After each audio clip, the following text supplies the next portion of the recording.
আসসালামু আলাইকুম। আজ্জা ২৮ তাৰিখ মাৰ্চ ২০২৫ শুক্ৰবাৰৰ খবৰত অনৰা বেগগুলোনরে ইস্তেকবাল গৰাজাৰ পইলে শুরুর মাঝে চাই আজ্জার খবর সুরহিয়কল বর্মা চীনা থাইল্যান্ডত ডর বুসাল যাইরে বেশা বেশি ক্ষতি হইয়ে দে জানা গিয়ে চপ্রুয়ে পুনাশঙত মিলিটারি সরকারে ড্রোন লই হামলা করিয়রে হসপিটালকল ধ্বংস করে ফেলাই দে জানা গিয়ে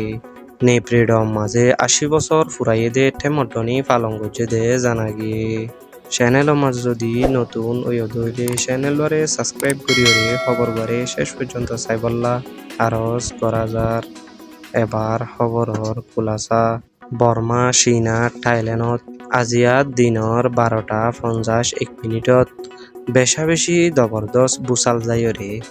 বেশা বেশি গড়বাড়ি অকল হেন্দিল্লা ডর বিল্ডিং অকল কিয়াং অকল মসজিদ অকল বেশা বেশি ক্ষতি হইয়ে দে জানাইয়ে হাজগরি বর্মার মাঝে সাগাইং ডাইংতু শুরু হইরে মান্ডেলে ডাইং টংজি হেন্দিল্লা পুরা বর্মার মাঝে বেশা বেশি ডর গুয়া বুসাল হইয়ে দে জানাইয়ে যে বুসাল্লার মাঝে বেশা বেশি মানুষ মরিয়রে হেন্দিল্লা বেশা বেশি গড়বাড়ি বিল্ডিং অকল ক্ষতি হইয়ে দে জানাইয়ে হাজগুড়ি আজ পর্যন্ত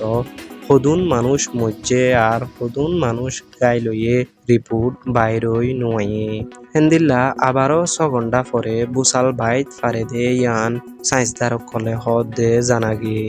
আরকানটন চৌপ্রু আর পুনাসংর মাঝে মিলিটারি সরকারে ড্রোন লই হামলা করিয়রে পাবলিকর হসপিটাল অকল ধ্বংস করিয়রে মানুষজনরে বেশা বেশি কষ্টর মাঝে ফেলাই দে জানা গিয়ে জেরে ড্রোন লই হামলা করণর কারণে হসপিটালর পাশাপাশি মানুষের গড়বাড়ি হেন্দিল্লা বাজার দোয়ানদার কল ফুরি যাইরে মানুষজন গড়বাড়ি সারা হজার গুদে ইয়ানল্লা বলি মানুষজন বেশা বেশি হস্তপাতে এলাকার মানুষে জানাই গত হাইলা ২৭ তারিখ মার্চ ২০২৫ নেপ্রিডম মাঝে টেমডনি ৮০ বছর ফুরাইয়ে দে দিন পালন করছে দে হেডে মিলিটারি জেনারেল মি অলাইঙে হইয়ে দে দেশের মাঝে যেদুগুণ টাইরেন্সা আছে আর হাতিয়ার দইছে দে ডায়ক কলরে হাতিয়ার ফেলাই বল্লা আরজ করছে দে জানা গিয়ে এন্দিল্লা আরো মিলিটারি সরকারে দেশরে শান্তি করিবল্লা আর সামর্থ্য বুট করিব দে এবার তরিকা গুণ মানি যাই বল্লা আরজ করছে দে জানা গিয়ে আজি আর হাস খবর দে দূর এন্দিল্লা নয়া নয়া খবর অকল ফাই বল্লা চ্যানেলরে সাবস্ক্রাইব করিয়রে ভিডিওরে শেয়ার করিবল্লা বেগগুলোনরে আরজ করা যার আসসালামু আলাইকুম।